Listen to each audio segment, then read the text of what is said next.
Baik, kaidah yang pertama adalah al-ijtihadu la yunqadu bil ijtihadi, yang artinya bahwa ijtihad tidak dapat dibatalkan dengan ijtihad. Maksud dari kaidah ini memberikan penjelasan bahwa pada prinsipnya suatu hasil ijtihad yang dilakukan pada masa yang lalu tidak boleh dibatalkan oleh ijtihad yang dilakukan kemudian, baik oleh seorang mujtahid itu sendiri maupun mujtahid yang lainnya. Kaidah dirumuskan berdasarkan pendapat-pendapat para sahabat ini. Dapat dicontohkan pada masalah pembagian harta warisan yang ahli warisnya terdiri dari suami, ibu, dan dua orang saudara seibu dan juga saudara sekandung. Pada mulanya, Umar berdasarkan ijtihadnya menetapkan bahwa saudara kandung yang asobah itu tidak dapat mendapat bagian karena tidak ada sisa lagi. Pada saat yang lain, dalam kasus yang sama, Umar memberikan ijtihad yang berbeda, yaitu menetapkan bahwa saudara kandung tersebut sama dengan dua orang saudara seibu dalam pembagian warisan, yaitu mendapatkan sepertiga harta peninggalannya. Keputusan berdasarkan hasil ijtihad terakhir ini tidak dapat membatalkan keputusan berdasarkan hasil ijtihad terdahulu.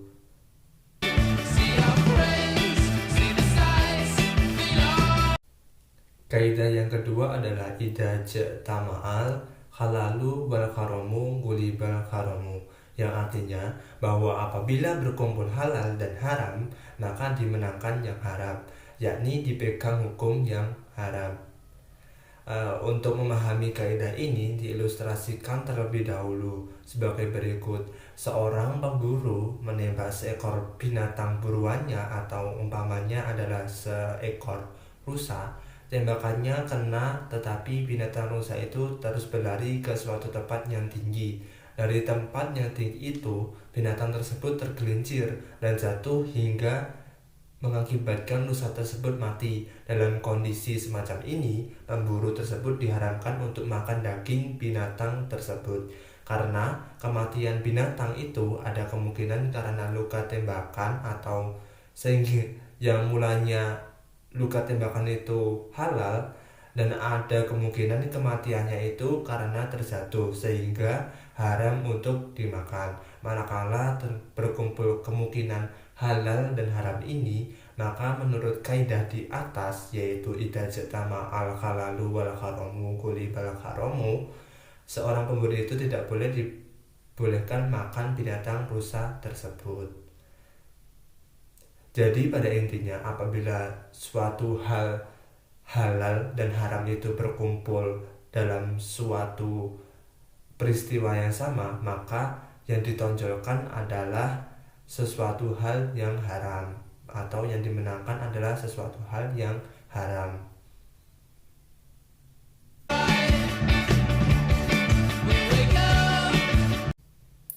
Kaidah yang ketiga yaitu al-isaru biqaribi makruhun wa fi ghairiha mahbubun, yang artinya bahwa mengutamakan orang lain dalam urusan ibadah adalah hukumnya makruh, dan dalam urusan selainnya atau urusan dalam hal dunia adalah disenangi. Dari kaidah ini dipahami bahwa mengutamakan orang lain dalam pengambilan shaf atau barisan terdepan untuk salat berjamaah adalah makruh, tetapi mengutamakan orang lain dalam hal menerima infak adalah disenangi atau dipuji agama. Contoh dari kaidah ini adalah jika seorang muslimah memiliki satu mukena lalu datang waktu sholat, ia tidak diperbolehkan mempersilahkan orang lain sholat dulu menggunakan mukenanya, dan ia menunggu setelah orang-orang selesai menggunakan mukenanya. Yang benar adalah ia harus segera sholat sebelum yang lain. Ia harus mengutamakan dirinya sendiri, sebab sholat di awal waktu itu lebih baik. Baru setelah ia sholat, ia bisa meminjamkan pada orang lain. Dalam ibadah sekali lagi dimakruhkan mengutamakan orang lain. Jadi menurut kaidah ini yaitu kaidah al-isaru biqaribi makruhun wa bi ghairiha mahbubun. Dalam kaidah ini dalam hal urusan ibadah kita diusahakan untuk mengutamakan diri kita sendiri atas kepentingan orang lain. Jadi dalam urusan ibadah kita harus mengutamakan diri kita, kemudian baru orang lain.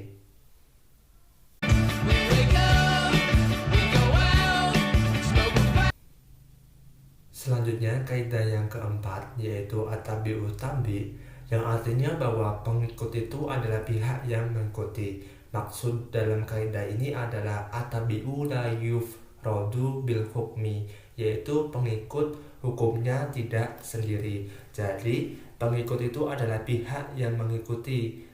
Pihak yang mengikuti di sini adalah dengan ungkapan lain, hukum yang ada pada yang diikuti matbu diberlakukan juga pada yang mengikuti tabi. Jadi hukumnya itu yang diikuti oleh matbu itu juga diberlakukan oleh tabi atau seseorang yang mengikuti.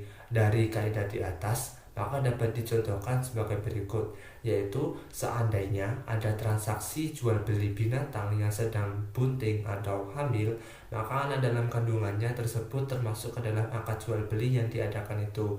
Jadi maksud hal ini adalah apabila seseorang itu mengadakan transaksi jual beli dalam hal ini adalah binatang, dan binatang tersebut ternyata sedang hamil, maka anak dalam kandungan binatang ini juga termasuk di dalam akad jual beli.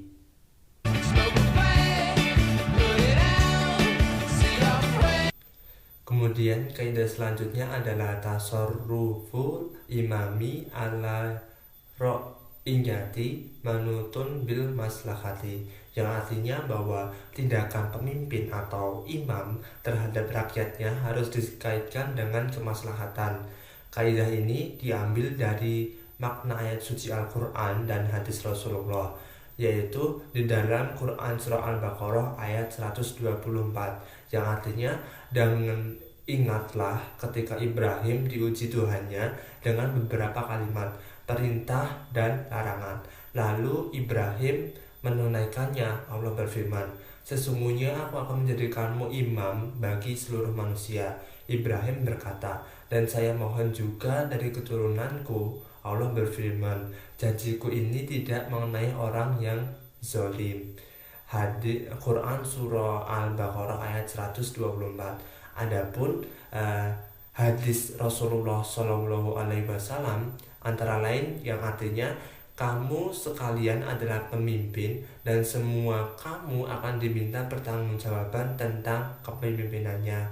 Yang kaidah tadi tasarruful imami ala ro'iyatihi manutun bil maslahah, itu tidak akan memimpin terhadap rakyatnya harus dikaitkan dengan kemaslahatan.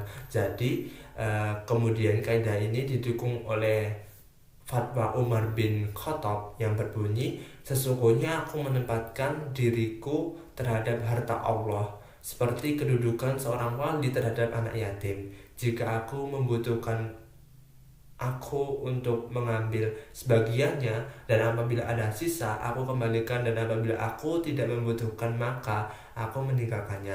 Kaidah ini merupakan acuan para pemimpin atau pemerintah di zaman sekarang dalam mengambil suatu kebijakan-kebijakan yang berkaitan dengan rakyat. Sebagai pemegang amanat, para pemimpin diharapkan mempertimbangkan kemaslahatan rakyatnya dalam menentukan kebijakan-kebijakan. Atas dasar kaidah ini, maka seorang pemimpin tidak dibenarkan mengangkat seorang yang bukan ahlinya untuk suatu jabatan yang relevan, padahal masih ada orang yang lebih pantas. Jadi seorang pemimpin itu tidak boleh asal memberikan jabatan kepada orang yang tidak memiliki keahlian dalam bidang tersebut. Yang kedua, seorang pemimpin perusahaan tidak boleh mem-PHK karyawannya tanpa ada alasan yang jelas, karena tindakan ini akan mempengaruhi kinerja karyawan-karyawan lain yang dapat mengarah pada kegoncangan perusahaan tersebut. Yang ketiga, seorang wali tidak dibenarkan mengawinkan anak perempuannya dengan laki-laki tanpa mempertimbangkan unsur kafah atau kesepadanan, sebab bila tidak sepadan antara laki-laki dan perempuan, itu akan mendatangkan kemafsadatan. Padahal tindakan si wali haruslah untuk kemaslahatan kedua belah pihak, yaitu antara pihak suami dan juga pihak istri. Yang terakhir yaitu seorang ahli zakat tidak boleh memberikan bagian yang lebih banyak kepada beberapa orang tertentu, padahal yang lainnya juga mempunyai kebutuhan yang sama, sebab tindakan semacam itu tidak akan mendatangkan kemaslahatan bagi mereka. Inti dari ini adalah seorang pemimpin itu harus memperhatikan benar-benar kebijakannya tersebut memberikan kemaslahatan bagi rakyatnya yang dia pimpin, karena sesungguhnya pemimpin adalah pelayan bagi umat atau bagi masyarakat.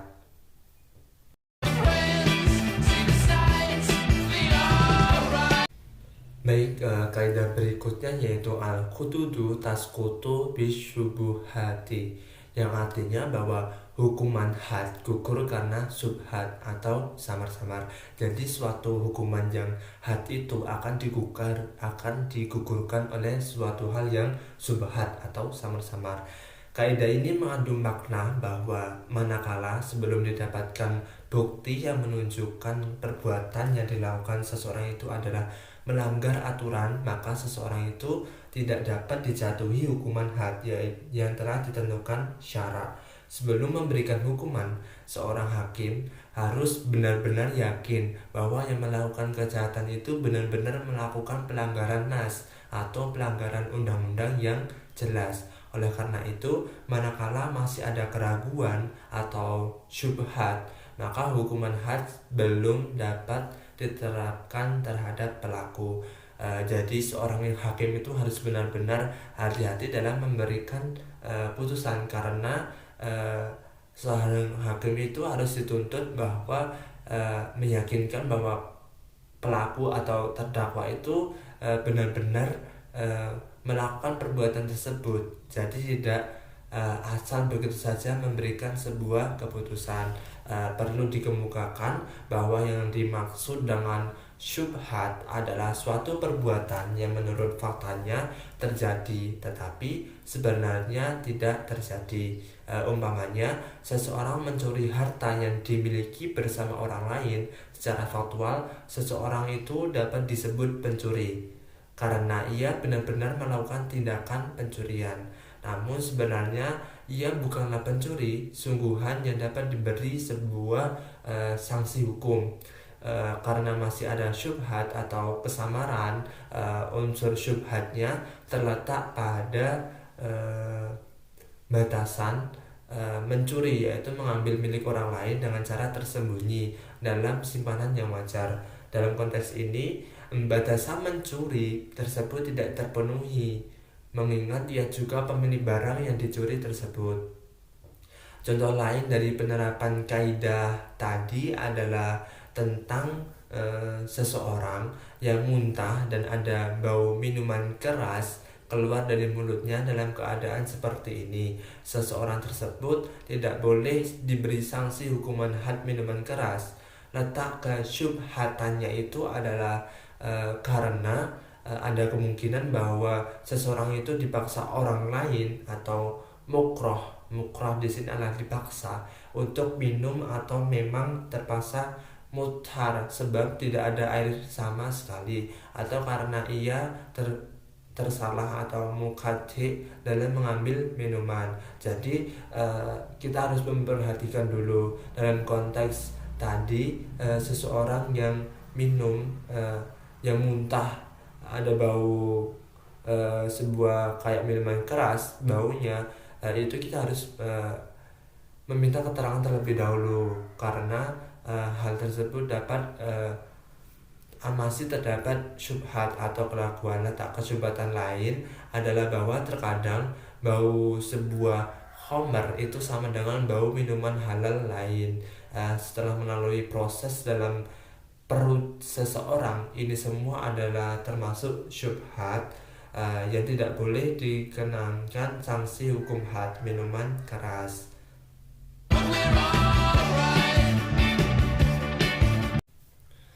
Kaidah berikutnya yaitu al-quru la yadkhulu tahtal yadi, yang artinya bahwa seseorang yang merdeka itu tidak masuk dalam kekuasaan. Maksud dari kaidah ini adalah bahwa orang yang merdeka itu tidak dikuasai oleh pihak manapun, sebab ia tidak ada yang memiliki. Jadi orang yang merdeka itu tidak ada pihak manapun yang menguasai dirinya. Lain lagi dengan status hamba sahaya, maka dirinya dibawa kekuasaan tuannya. Dan berarti pula ia bisa dimiliki tuannya, sehingga dapat dipahami secara hukum di sini bahwa ia tidak bisa dipengaruhi orang lain karena ia sudah memiliki hak dan kekuasaan untuk menentukan pilihan hidupnya sendiri. Oleh sebab itu, secara yuridis formal tidak membenarkan segala bentuk penguasaan atas kebebasan dan kemerdekaan, baik dalam bekerja maupun mengambil sebuah sikap. Seperti yang saya sedikit paparkan tadi, orang yang merdeka itu tidak masuk dalam kekuasaan. Jadi seseorang yang telah merdeka itu tidak ada lagi tuannya di atasnya. Tuan di sini adalah bekas tuannya tadi. Contohnya, seandainya mengurung orang yang merdeka dengan memperlakukannya dengan baik, kemudian dia ternyata meninggal karena tertimpa tembok yang roboh dan sebagainya karena permasalahan lain, maka tidak diwajibkan membayar ganti ruginya. Tetapi kalau hamba mati wajib ganti ruginya. Demikian juga tidak wajib menanggung kemanfaatan atau hasil pekerjaan orang merdeka selama dalam kurungan seandainya ia tidak memenuhinya. Tetapi kalau hamba wajib ditanggung kemanfaatannya.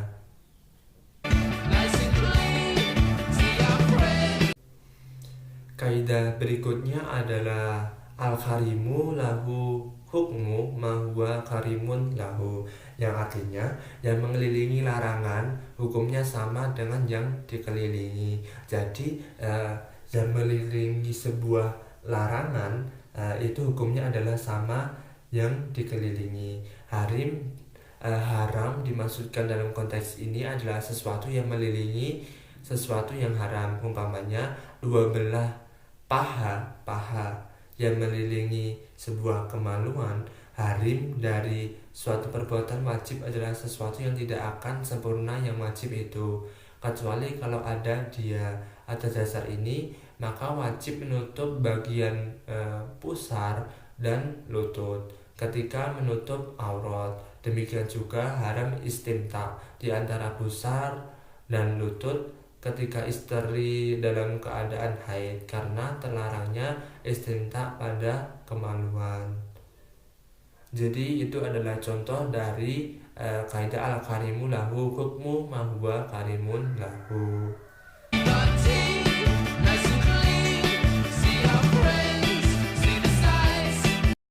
Kaidah berikutnya adalah idza jatama'a amroni min jinsin wakidin walam yahtadif maqasuduhuma dakhala akaduhuma fil akhara goliba, yang artinya apabila berkumpul dua perkara satu jenis dan tidak berbeda maksud dari keduanya, maka menurut biasanya yang satu masuk kepada yang lain. Dari kaidah ini dapat dipahami bahwa apabila ada dua perkara yang masuk kepada yang lain, maka cukup dikerjakan salah satu yang lebih besar dari dua perkara tersebut, karena sebenarnya lebih besar itu telah mencakup yang lebih kecil. Umpamanya manakala seseorang berhadas kecil dan hadas besar, dalam hadas besar ini adalah sebuah junub, maka cukup bersuci dengan mandi saja. Demikian juga seseorang masuk masjid kemudian salat fardu, dalam hal ini sudah tercakup salat tahiyatul masjid. Dalam hal ini seperti yang saya contohkan tadi, apabila seseorang itu berniat untuk mandi untuk apabila ada hadas kecil dan hadas antara hadas besar dan juga hadas kecil, dan ternyata yang diutamakan adalah mandinya, karena mandinya itu lebih besar maka sudah menggugurkan hadas kecilnya. Contoh lainnya adalah kalau orang yang datang di Masjidil Haram kemudian tawaf nazar, maka sudah termasuk di dalamnya tawaf qudum. Tetapi kalau tawaf ifadah tidak dapat masuk di dalamnya tawaf wada karena maksudnya adalah berbeda. Jadi intinya itu adalah dua pengamalan itu sama tapi dalam satu bentuk yang sama, dua pengamalan yang berbeda tapi dalam satu bentuk sifat yang sama.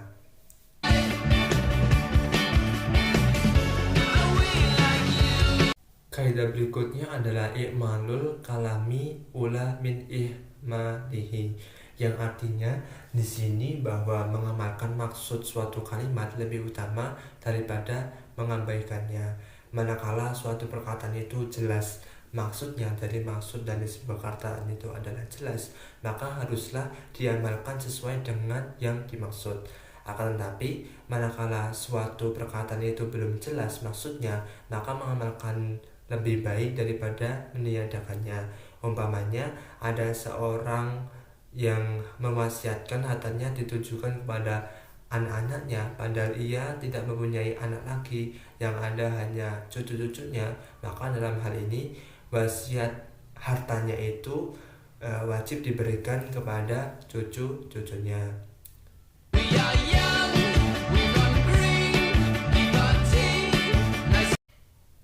Kaidah berikutnya adalah al-kharaju bid-doman, yang artinya hak mendapatkan hasil disebabkan oleh keharusan menanggung kerugian. Pada suatu hari ada seseorang menjual seorang budak. Budak tersebut telah bertempat tinggal di tempat pembeli selama beberapa hari. Lantas si pembeli menemukan cacat pada budak tersebut dan melaporkan masalah itu kepada Nabi Muhammad SAW. Maka Nabi mengembalikan budak itu kepada penjual. Si penjual berkata, "Wahai Rasulullah, ia si pembeli telah mengambil manfaat dari budakku." Rasulullah menjawab, "Al-kharaj, hak mendapatkan hasil disebabkan oleh keharusan menanggung kerugian." Dalam kaitan ini, Abu Daud mengatakan bahwa yang dimaksud dengan al-kharaj dalam hadis ini adalah pekerjaan hamba yang telah dibeli seseorang, yang kemudian orang tersebut menyuruhnya supaya hamba itu bekerja untuknya dalam waktu tertentu. Lantas diketahui adanya sebuah cacat yang disembunyikan oleh penjual, kemudian ia kembalikan kepada penjual tersebut dengan diambil seluruh uang harganya. Pembeli itu sesungguhnya memang telah memanfaatkan hamba itu dengan memperkerjakannya. Bermanfaat yang dilakukan pembeli tersebut dapat dibenarkan karena ia telah memberikan nafkah kepadanya selama berada di tangannya. Jadi maksud dari kaidah al-kharaju bidoman yaitu apabila hak mendapatkan hasil disebabkan oleh keharusan menanggung kerugian. Jadi apabila seorang penjual itu ternyata dia harus juga menanggung kerugian, tidak hanya hasilnya tapi juga menanggung sebuah kerugian.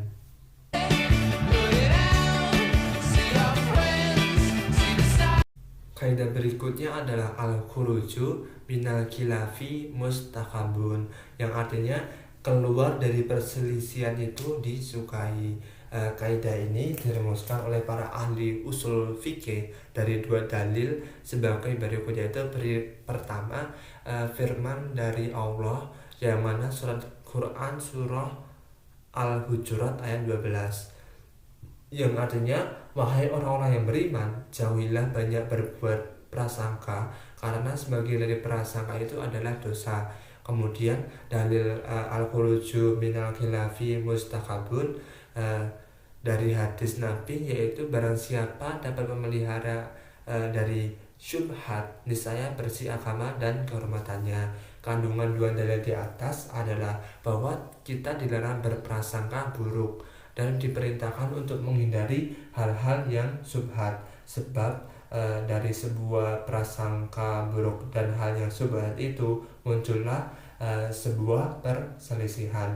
Dari norma-norma itulah maka dirumuskan kaidah fikih di atas, yaitu al-khuruju minal khilafi mustakhabun, sehingga lari atau keluar dari perselisihan dipandang sebagai hal yang disukai agama, karena agama Islam itu menyukai sebuah kedamaian. Atas dasar kaidah di atas maka yang pertama adalah seorang musafir sejauh 3 marhalah atau lebih kurang 84 km disukai lebih baik mengqashar sholatnya sebagai jalan keluar dari perselisihan para ulama dalam masalah ini. Abu Hanifah berpendapat wajib qashar, imam yang lain berpendapat tidak wajib qashar. Mengqashar salat ketika musafir dengan menganggap bukan suatu kewajiban tetapi sebagai perbuatan yang disukai, berarti sudah memilih jalan keluar dari perselisihan, yaitu perselisihan terkait dengan mengqashar sholat. Kemudian contoh kaidah ini yaitu orang buang air besar atau kecil disukai lebih baik tidak menghalangi atau membelakangi kiblat sekalipun di tempat tertutup, sebagai jalan keluar dari perbedaan pendapat para ulama dalam masalah ini. Imam Ats-Tsauri mewajibkan menjauhi, menghadapi dan membelakangi kiblat pada saat buang air besar atau kecil, sedangkan imam yang lain tidak mewajibkan hal seperti itu. Jadi untuk menghindari perselisihan maka lebih baik ketika buang air besar atau kecil jangan membelakangi kiblat. Kemudian perkawinan seorang hendaklah dilakukan dengan wali sebagai jalan keluar dari perselisihan pendapat para ulama.